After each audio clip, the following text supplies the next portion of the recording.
సంవత్సరాల తరబడి government job కోసం వేచి చూస్తున్నారా? కేవలం 8 నెలల్లో మీ కల నెరవేర్చుకోండి. వెంటనే కింది నంబర్స్‌కి కాల్ చేయండి. నమస్తే సార్. నమస్తే అమ్మా. సార్, ట్రంప్ తీసుకునే నిర్ణయాలు ఇల్లీగల్ ఇమిగ్రెంట్స్కే కాకుండా నాన్ సిటిజన్షిప్స్ ఎవరైతే ఉంటారో వాళ్ళకు కూడా చాలా ప్రభావం చూపిస్తుంది అనుకోవాలి. రీసెంట్గా చూసుకుంటే మిసోరీ లా మేకర్స్ ఒక బిల్ తీసుకొచ్చింది. అక్కడ ఎలాంటి ప్రాపర్టీస్ నాన్ సిటిజన్స్ ఎవరైతే ఉన్నారో ఎలాంటి ప్రాపర్టీస్ కొనడానికి లేదు అని చెప్పేసి ఒకసారి దాని గురించి మాట్లాడండి. ట్రంప్ తీసుకున్న నిర్ణయాలు ఒక రకంగా మొత్తం ప్రపంచానంతా ప్రభావితం చేశాయని చెప్పడానికి ఏమాత్రం కూడా వెనకాడాల్సిన అవసరం లేదు. ముఖ్యంగా యూరోపియన్ కంట్రీస్ కూడా జాగ్రత్త పడుతున్నాయి. తొందరలోనే బిల్ పాస్ చేసే ప్రయత్నాలు జరుగుతున్నాయి. ఈవెన్ మీరు లండన్లో కూడా, ఇంగ్లాండ్లో కూడా కొత్త చట్టాలు తీసుకొచ్చే ఆలోచనలో ఉన్నారు. అంటే వీలైనంత వరకు భారతీయుల్ని లేదా ఇతర దేశాల వాళ్ళని తమ దేశం లోపల ఆధిపత్యం చెలాయించే ప్రయత్నం కానీ, తమ దేశంలో ఇక్కడి వాళ్ళుగా మారిపోవడానికి, ఇక్కడ రెసిడెంట్స్గా మారిపోవడానికి కానీ అవకాశాలు ఎక్కువ కల్పించడం వల్ల తమ దేశస్తులు బలహీనపడతారేమో అనేది భయం. ఇప్పుడు ట్రంప్ తీసుకున్న నిర్ణయాలే ఇతర దేశాల్లో కూడా అడుగుతారు. రేపు పొద్దున ఎలక్షన్స్ వస్తే నెక్స్ట్ ఎలక్షన్లో మీరు ఎందుకు మాకు అవకాశాలు కల్పించాలి కానీ ఇతరులకు ఎందుకు అవకాశాలు కల్పిస్తున్నారు? ఫస్ట్ ప్రయారిటీ మాకు ఉండాలి. మాకు ఉద్యోగాలు దొరికిన తర్వాతనే ఎవరికైనా ఉద్యోగాలు ఇవ్వాలి. మాకు అవకాశాలు దొరికిన తర్వాతనే ఎవరికైనా అవకాశాలు దొరకాలనేది డిమాండ్ స్టార్ట్ అవుతున్నాయి. అంటే ప్రజల నుంచి ఆ డిమాండ్ వస్తున్నట్టుగా ఆల్రెడీ గ్రహించినటువంటి నేతలు ఏం చేస్తున్నారంటే ముందు జాగ్రత్త పడుతున్నారు. ఎప్పుడు ఎలక్షన్ వచ్చేదాకా ఎందుకు, అసలు ముందు నుంచే మనం తీసుకుంటే దానికి తగినట్టు తీసుకుంటే అప్పుడు ఈ ప్రశ్న వాళ్ళు అడగరు కదా. మనం ఎలక్షన్లో అడ్వాంటేజ్ తీసుకుని చెప్పడానికి అవకాశం ఉంటుందని చెప్పి చాలా దేశాలు ప్రయత్నం చేస్తున్నాయి. దాంట్లో యూరోపియన్ కంట్రీస్ చాలా ముందంజలో ఉన్నాయి. దాంతోపాటుగా ఇప్పుడు ముసోరిలో ఏదైతే జరిగిందో వాడు తీసుకున్న డెసిషన్ ఏదైతుందో వాళ్ళు ఏం చెప్పారంటే ల్యాండ్స్ ఇక్కడ ఉండే వాళ్ళు ఎవరు కూడా మా దగ్గర ఉన్న ల్యాండ్స్ని వేరే దేశస్తులు వచ్చి, ముఖ్యంగా భారతీయులు కానీ ఇతరులు కానీ వచ్చి దానికి యజమానులుగా మారిపోవడానికి వీలు లేనికుండా చట్టం తీసుకొచ్చింది. ఈ చట్టం తీసుకురావడం వల్ల ఏమైందంటే మనం అక్కడ ల్యాండ్స్ కొనడం కానీ లేదా ల్యాండ్స్ అమ్మడం కానీ యజమానులుగా మారడానికి కానీ అవకాశం లేకుండా ఆపేశారు.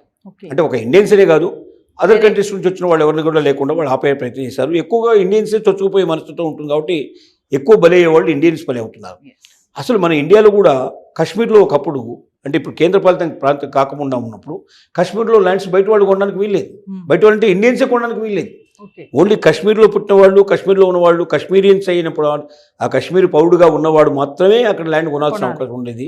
వేరే వాడు కొనడానికి అవకాశం లేకుండా దానివల్ల ఏమైందంటే ఏళ్ల తరబడి ఎప్పుడో 1947లో మనకు స్వాతంత్రం వచ్చిన తర్వాత 51లో మనం మామూలుగా స్వతంత్రం అయిపోయి రిపబ్లికన్ కంట్రీగా మనం అవతరించిన తర్వాత కూడా కాశ్మీర్ లోపల ల్యాండ్స్ బయట వాళ్ళు కొనడానికి అవకాశం లేకపోవడం వల్ల అవి పాడుబడిపోయి ఎవడు ఉపయోగించకుండా చాలా ఏళ్ల పాటు, దశాబ్దాల పాటు అక్కడ అభివృద్ధి అనేది లేదు.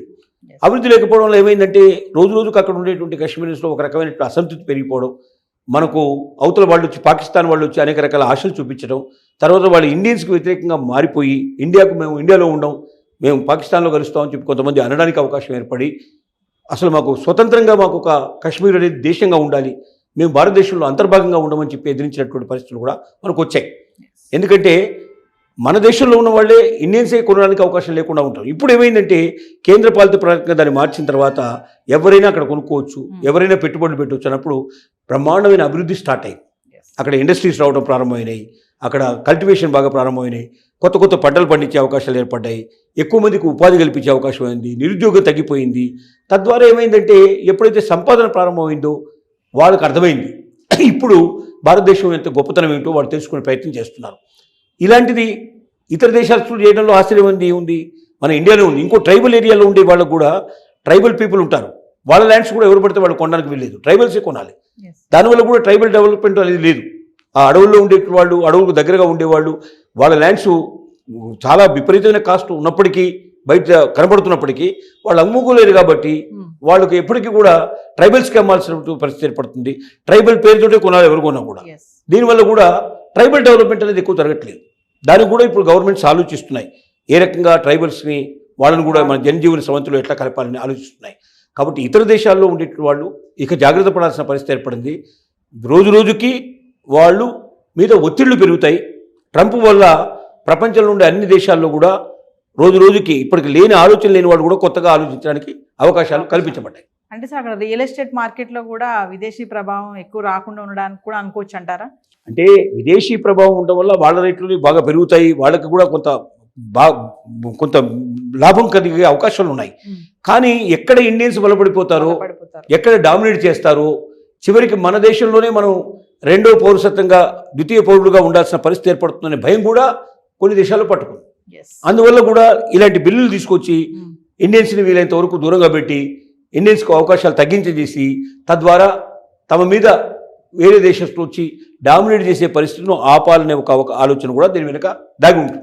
సో ఏదేమైనా ట్రంప్ తీసుకునే నిర్ణయాల వల్ల అటు అమెరికాకే కాకుండా అక్కడ ఉన్న వాళ్ళకే కాకుండా చుట్టూ ఉన్నటువంటి కంట్రీస్ ఏవైతే ఉన్నాయో వాటిపైన కూడా బాగా ప్రభావం చూపిస్తుంది అంటారా? ఖచ్చితంగా ప్రపంచంలో అన్ని దేశాల మీద ఏదో ఒక రకం ప్రభావం చూపిస్తుంది, ఖచ్చితంగా ఉంటుంది.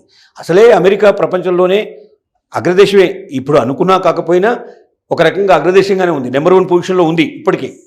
అంటే in spite of all these thing ఇవన్నీ ప్రభావాలు ఉన్నప్పటికీ నెంబర్ 1 పొజిషన్లో ఉంది. కాబట్టి అమెరికా ఏ నిర్ణయం తీసుకున్నా దాని ప్రభావం ఇతర దేశాల మీద, ప్రపంచ దేశాలన్నింటి మీద పడే అవకాశాలు ఉన్నాయి. ఇప్పుడు ట్రంప్ తీసుకున్న నిర్ణయాలు ఇంకా సూటిగా ధాటిగా ఉండటం వల్ల అవి తొందరగా చేరుకుంటున్నాయి, అన్ని దేశాలకు చేరుకుంటున్నాయి. మిగతా దేశాల్లో కూడా మనం ఎందుకు ఇతర దేశస్తులు మనం ఆహ్వానించి వాళ్ళకి అవకాశాలు కల్పించి వాళ్ళు మన మీద డామినేట్ చేసేటువంటి స్టేజ్కి మనం ఎందుకు రావాలి? వాళ్ళ మేధావులు ఇక్కడికి వస్తారు. మేధావులు ఉన్నప్పుడు ఏమవుతుంది, వాళ్ళ మేధస్సు తోటి మన దగ్గర మీద డామినేట్ చేసే అవకాశాలు ఉంటాయి. ఇప్పుడు అమెరికాలో చాలా సెనెట్లో మనకు రాజకీయంగా కూడా ఎదిగారు మన వాళ్ళు. అక్కడ చాలామంది గవర్నర్స్గా వచ్చారు మనకు వాళ్ళు. మన అమెరికా ప్రెసిడెంట్షిప్ కూడా వాళ్ళు పోటీ చేసేటువంటి పరిస్థితికి మన దగ్గర నుంచి వెళ్ళిన వాళ్ళు వలసపోయి అక్కడ స్థిరపడ్డట్టు వాళ్ళు ఇండియన్ ఆరిజిన్స్ అంటే ఇండియన్ మూలాలు ఉండేటువంటి వాళ్ళు ప్రెసిడెంట్ కూడా పోటీ చేసేటువంటి పరిస్థితి ఏర్పడింది. ప్రెసిడెంట్షిప్ కూడా పోటీ చేశారు. అంటే ఏమిటి, అంత ఎదిగారన్నమాట. ఇక్కడి నుంచి వెళ్ళిన వాళ్ళు అక్కడ అంత ఆ స్టేజ్కి వచ్చారు. వేరే స్టేట్స్ వాళ్ళు ట్రంప్ యొక్క నిర్ణయాన్ని ఫాలో అవడానికి కారణాలు ఏమైనా ఉంటాయంటారా సార్? కారణాలంటే ట్రంప్ ఏం చేశాడంటే గతంలో లేని కొత్త ఆలోచనలు కలిగించాడు. ఏం ఆలోచన కలిగించాడు? వలసవాదులు అంటే ఇతర దేశాల నుంచి మన దేశానికి వచ్చే వలస దేశస్తులు ఎవరుతున్నారో ఈ వలసవాదులు ఇక్కడ స్థిరపడుతున్నారు, వాళ్ళ మేధస్సుతోటి ఇక్కడ ఆస్తులు సంపాదించుకుంటున్నారు, పదవులు సంపాదించుకుంటున్నారు, చివరికి రాజకీయాల్లో కూడా ప్రవేశిస్తున్నారు. చివరికి మనల్ని డామినేట్ చేసే స్థితికి వస్తారేమో, చివరికి మనమే ద్వితీయ పౌరులుగా ఉంటారేమో అనేటువంటి భావానికి ఒక ఆలోచన కలిగింపజేశాడు. ఆ ఆలోచనలు ఎప్పుడైతే వచ్చాయో వీళ్ళలో కూడా భయాలు ప్రారంభమైనాయి. ఈ భయాల వల్ల ఏంటంటే ముఖ్యంగా ఇతర దేశస్తులు, దాంట్లో భారతీయుల్ని వీలైనంతగా డామినేట్ చేయకుండా ఆస్తులు కొనడం కానీ, లేకపోతే అక్కడ పెద్ద పెద్ద పదవుల్లోకి రావడం కానీ, రాజకీయాలు రాకుండా నిషేధించడం ఎలాగా అనే ఆలోచన కలింపజేశాడు ట్రంప్. ఇప్పుడు బీజాలు వేశాడు. ఇది కొద్ది కాలం తర్వాత డెఫినెట్గా మొక్కై చాలా పెద్దగా మానుగా తయారయ్యే అవకాశాలు ఉన్నాయి. నమస్తే.